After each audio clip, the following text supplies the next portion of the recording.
I stared at my phone screen, scrolling through the Instagram photos my cousin had posted just 30 minutes earlier. There was Grandpa William, beaming in his navy blue suit, surrounded by what looked like 40 family members at Romano's Italian Bistro.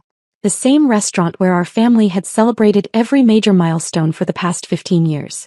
The same restaurant where I should have been sitting right now helping Grandpa blow out 90 candles.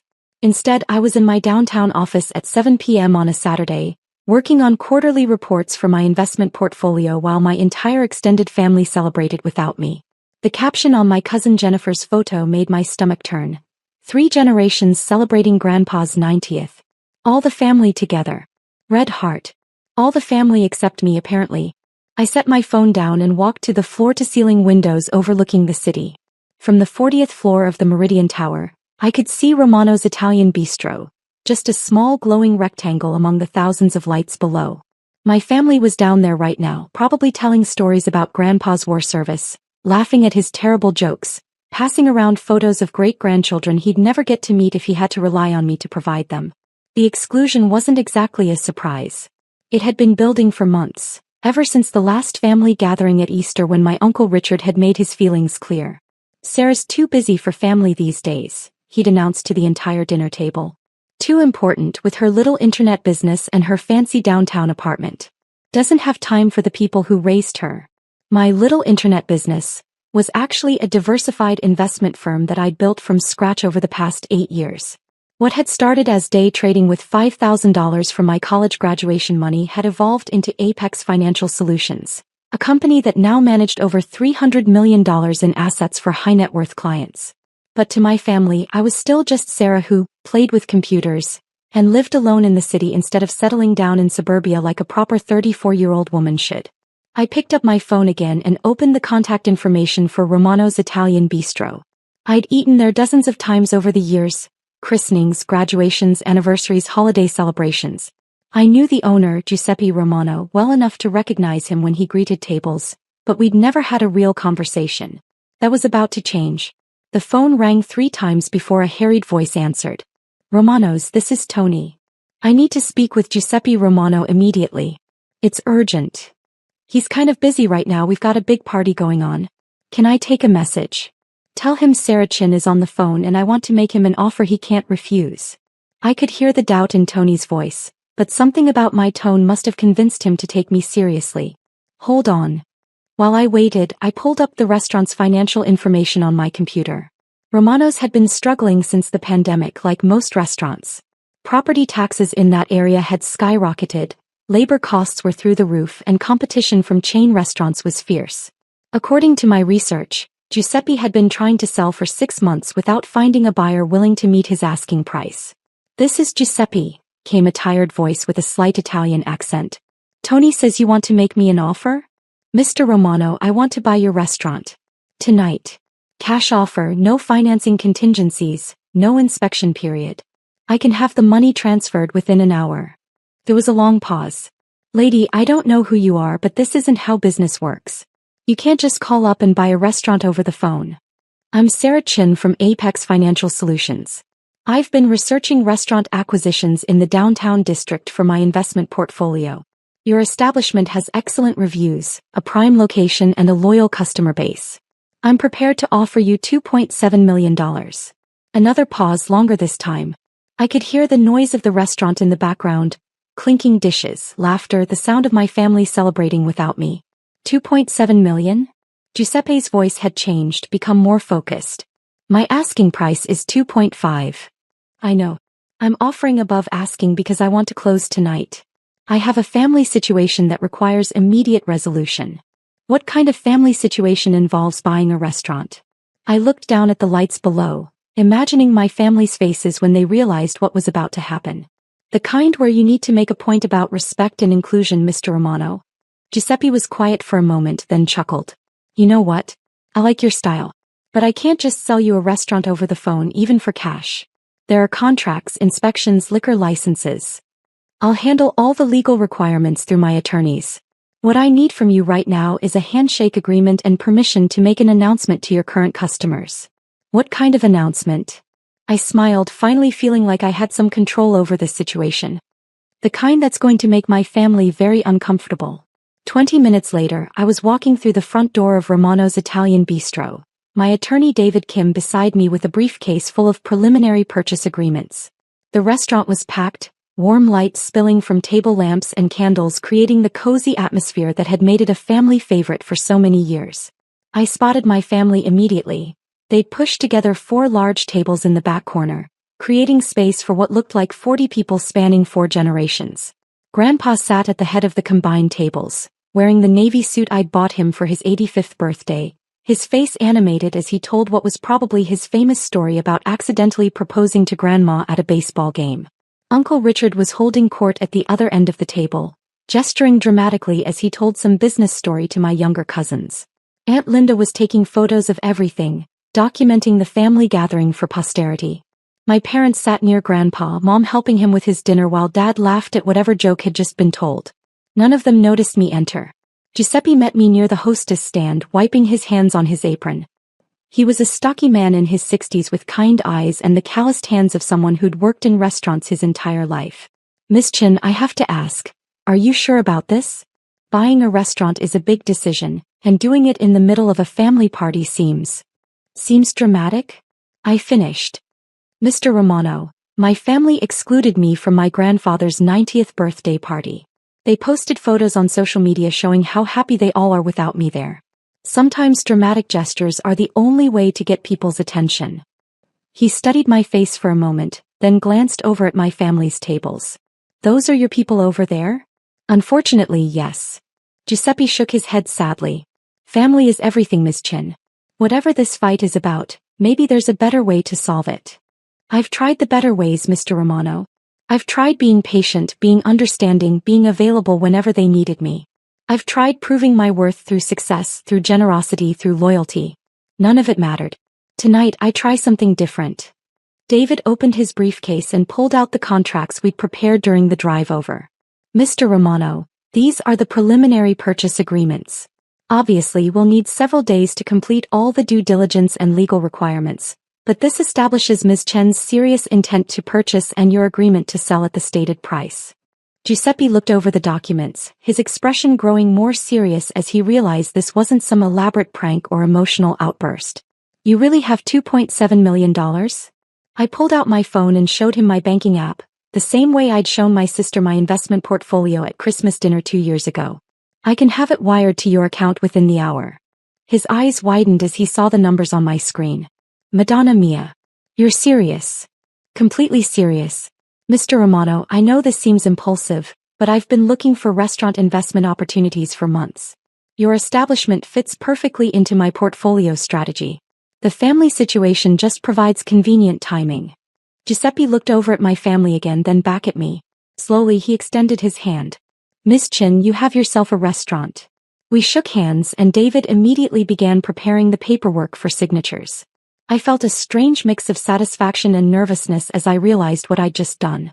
In the span of 30 minutes, I'd gone from scrolling through painful social media photos to becoming the owner of my family's favorite restaurant. There's one more thing, Mr. Romano, I said quietly. I'd like to make an announcement to the customers about the ownership change. Nothing dramatic, just a brief statement about the restaurant's future under new management. He nodded slowly. It's your restaurant now, Ms. Chin. You can do whatever you want. I walked to the center of the dining room and gently tapped a wine glass with a knife, the sound cutting through the warm chatter of dinner conversations. Gradually, the restaurant fell silent as customers turned to see what was happening. Good evening, everyone, I said, my voice carrying clearly through the intimate space. I'm Sarah Chin, and I'm pleased to announce that as of tonight, I am the new owner of Romano's Italian Bistro. A murmur of surprise rippled through the restaurant. I could see my family's table stirring, heads turning in my direction as they recognized my voice.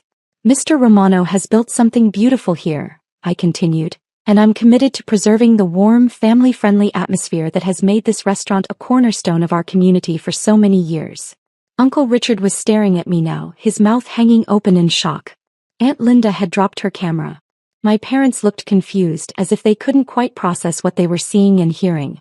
However, I continued, my voice taking on a slightly sharper edge, as the new owner, I do need to address some immediate operational changes.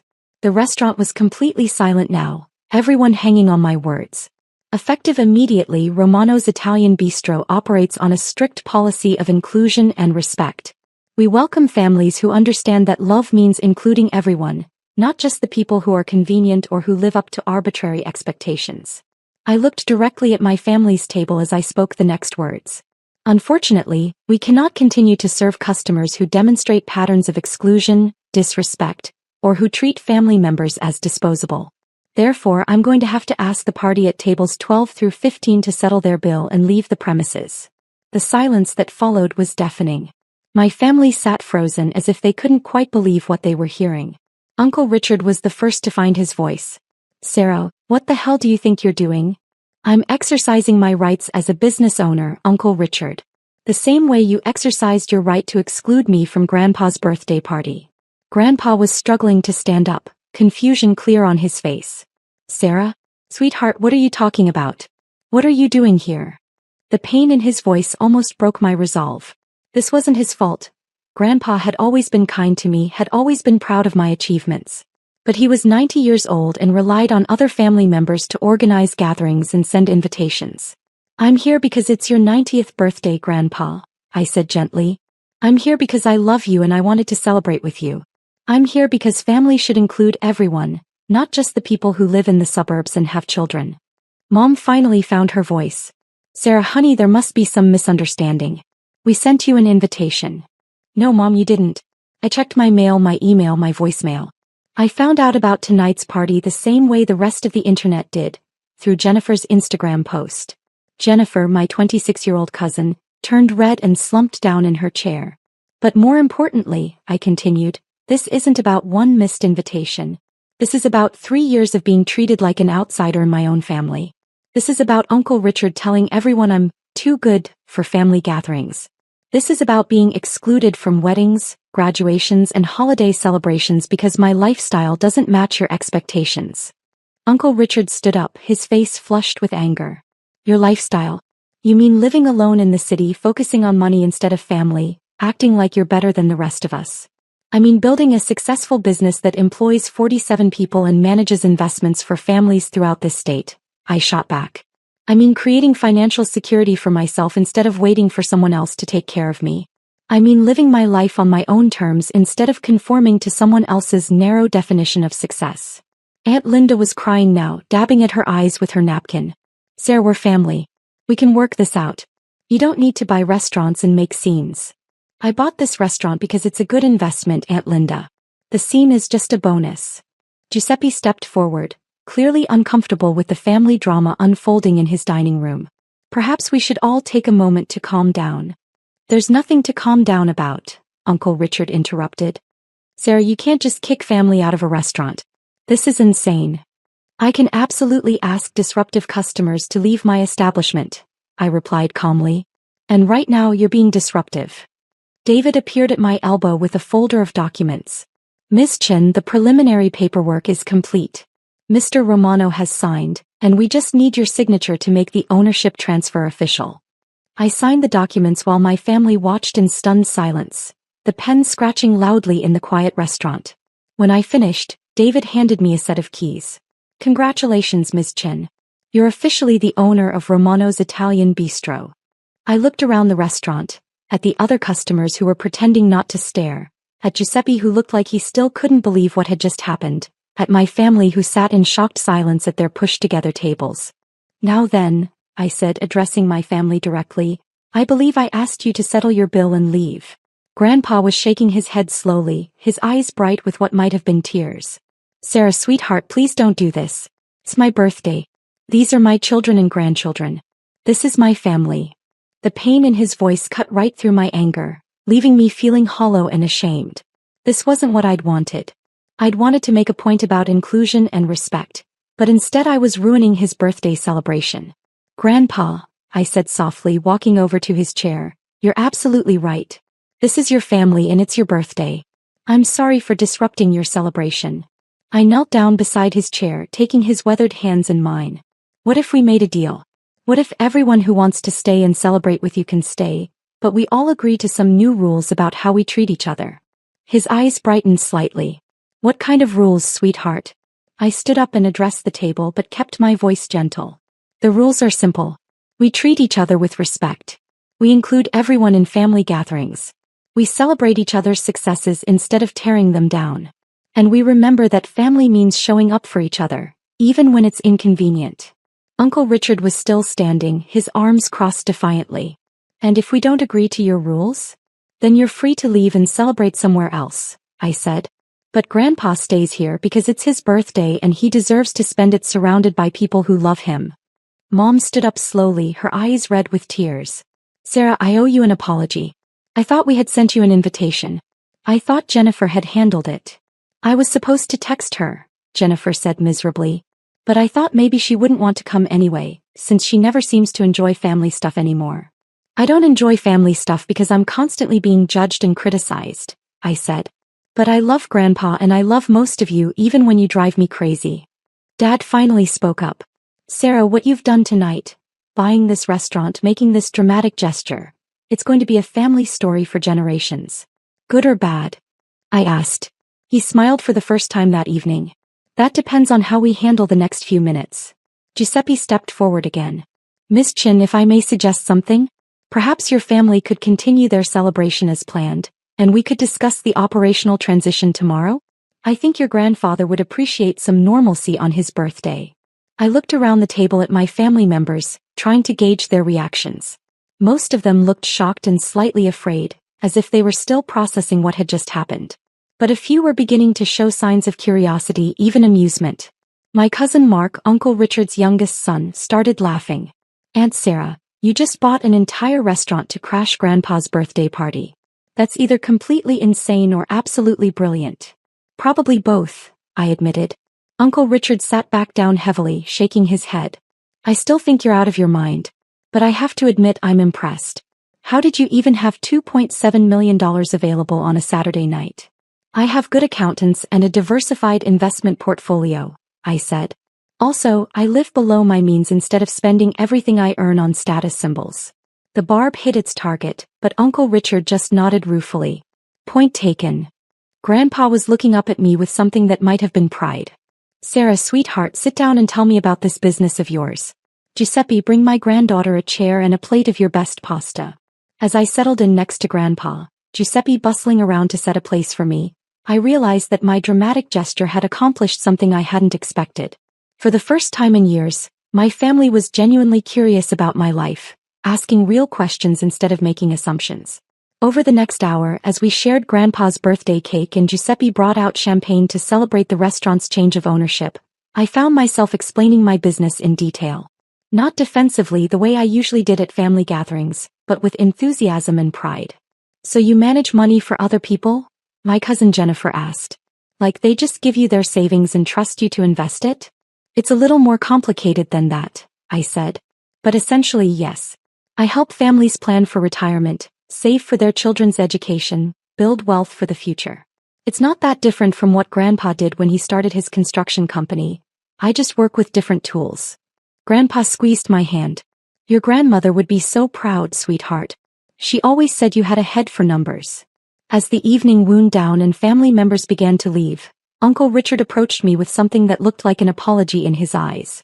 Sarah, I owe you an acknowledgement, he said quietly. I've been treating you badly and it wasn't fair. I was threatened by your success, I think. Worried that you were judging the rest of us for choosing more traditional paths. I wasn't judging, Uncle Richard. I was just trying to find my own way. I know that now. And what you've built, this business, this success, it's impressive. I'm sorry I couldn't see that before. As the restaurant emptied and Giuseppe began closing procedures, I found myself alone with Grandpa while the rest of the family gathered their coats and purses.